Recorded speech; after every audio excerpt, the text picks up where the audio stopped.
In this tutorial, I'll show you how to fix rate limit exceeded on Gumroad in a simple and practical way. First, understand this. If you see a rate limit exceeded error on Gumroad, it means your application, script, or integration is sending too many API requests in a short period of time. This usually happens during automations, data syncing, or large API operations. Now, if you want to fix rate limit exceeded on Gumroad, here's what to do. Start by understanding that Gumroad limits the number of API requests allowed within a certain time period.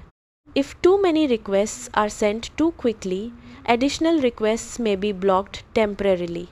Next, reduce the number of requests your application sends.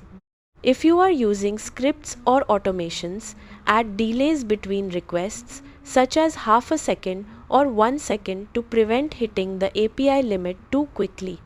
After that, use pagination properly when requesting large amounts of data. Instead of loading all sales, products, or customer information at once, load the data in smaller batches to reduce server load. Then, cache your data whenever possible. Avoid requesting the same information repeatedly and only refresh data when necessary, because unnecessary API calls can trigger rate limit errors faster. Now, implement retry logic inside your application. If the API temporarily blocks requests, wait a few seconds before retrying and use exponential backoff for better stability. After that, review any third-party integrations connected to your account, because some tools may send excessive requests automatically. Usually, rate limit errors happen because of excessive API requests, missing delays, or inefficient automation settings.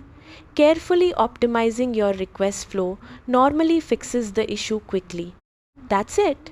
By slowing down API requests and improving your integration setup properly, you can fix Gumroad rate limit exceeded errors and keep your automations running smoothly.